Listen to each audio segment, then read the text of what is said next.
Last night, America took one more big step towards normalizing, or I should say renormalizing, torture when President Trump sat down with Sean Hannity. Let's watch. Waterboarding black sites came up in your interview last night, and I was thinking, if I had an opportunity to speak with David Muir, I'd say, okay, two guys go into your house, they kidnap your child, one guy gets away with your child, you tackle the other guy. That guy knows where your child is. Would you not waterboard that guy? So waterboarding used to be used because they said it really wasn't torture. It was the one step slightly below torture. That's why waterboarding. That's why it was legal. I mean, torture is real torture. Okay, waterboarding is. I'm sure it's not pleasant, but waterboarding was just short of torture. When, you know, all of a sudden they made it torture. So here's the story. Look, I spoke with people the other day who are in this world that we're talking about. They said, absolutely it works. Absolutely. Now, General Mattis said that he doesn't intend to use it. I'm with him all the way. Do I believe it works? Yes, I do. Well, we actually know it works. I interviewed, there were only 3 people that America waterboarded. One of them was Khalid Sheikh Mohammed. Right. That led us to the Courier, which led us to bin Laden. That's right. And I know because I talked to the guy that was running the program at the time. In my opinion, it works. They're both lying there. Sean, there's 3 people we waterboarded. And then Donald Trump saying again that when he spoke with the CIA, they told him it absolutely works. We will never know. I do not believe that that conversation happened. And he's showed over the past couple of weeks that when he has these closed-door meetings, when he's briefed on information, when he's brought up to speed on things, he will come out and he will lie about what he was told. And we've had previous meetings where the person who was in there with him comes out and says, no, that's not what we said. So either he's interpreting information that fits in with his worldview, or he is willing to come out and lie about national security matters on live TV. And knowing people, and having those conversations with people who know. I mean, I don't know who any of these people are, right? I don't even know if a conversation happened. I remember when he was talking about the Muslim ban in the campaign. He was saying, many of my Muslim friends, he doesn't have any Muslim friends, right? Donald Trump has no Muslim friends. And if he did, many of them would not say, hey, this is a great idea. So when he says, I was talking to people about this, I don't believe it. And then when you see what they think of the press, they don't care. He doesn't care about sourcing, right? Because he doesn't have any respect for the proper way of telling a story in that kind of with that kind of gravity. So one thing, I just want to see what they have to say after the first report comes back that an American soldier has been waterboarded. What are they going to say then? Hey, it's not torture. It's okay. I'm sure it's not comfortable. I'm sure it's not just short of torture. Just short of torture. Just short of winning the. Yeah, so someone should ask, would it be torture if it was done to our troops? Well, that's exactly what it undoubtedly will happen.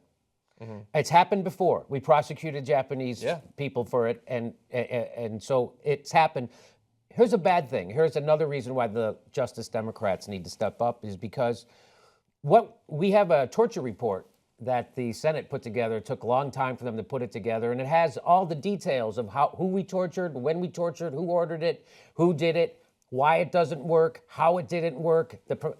All that information, Barack Obama said, you guys can't read it for 12 years, so we can't see it. So now when Donnie hands Trump, Barack Obama didn't prosecute the people who did the torture, which is what he's supposed to. And when you don't prosecute a crime, it guarantees it will happen again in the future. And that's why Donald Trump is allowed to say stuff like that with Sean Hannity, because there's nobody in jail for doing torture in the first place, because Barack Obama abdicated his responsibility. Not only that, but when the torture report came out, he then sealed it secret. So now, guess what? We can't read it and learn from it. Yeah. And we can't hold it up to Donnie Tanahan's when he wants to go do torture. We don't even have the report because Barack Obama sealed it. Why? To protect fucking war criminals.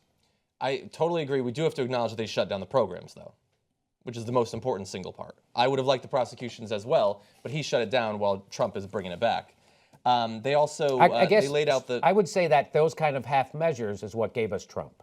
Well, I don't know if I wouldn't call that a half measure. That's what I'm saying. That's a half measure. I think shutting down the program and laying out that it is torture, I think, is a very important thing.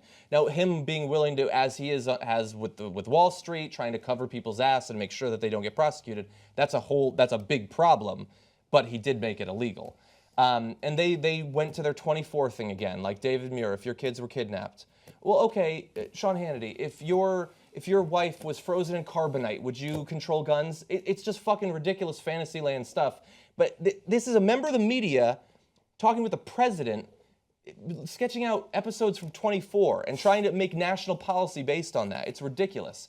But anyway, look, if we could briefly go, I know that we have other stuff we have to get to, but if you could bring up this first graphic, you're going to see sections I pulled out of the Department of the Army Human Intelligence Collector Operations. This is the Army Field Manual we very often have talked about. Yeah, waterboarding is very specifically listed on its own bullet point as something that's not allowed, and it's put amongst other forms of torture. If you go on to the next, apparently the Army doesn't know something that Donald Trump does know. Use of torture is not only illegal, but it is also a poor technique that yields unreliable results, may damage subsequent collection efforts, and can induce the source to say what he thinks the collector wants to hear. Use of torture can also have many possible negative consequences at national and international levels, like possibly violating national and international laws. I would have added that section. Now, Mattis says that he's not going to do it. God only knows. John McCain said this: "We passed a law prohibiting torture, and it was clear in the congressional record what the intent of the law was. They would have to reverse the intent of the law, which they will not do." And so there are people who are ready to, he says that if they do try to vote on it, it'll be voted down again to try to bring back torture. But this is, I mean, he had a primetime interview with Sean Hannity prepping people with the idea that this is not torture.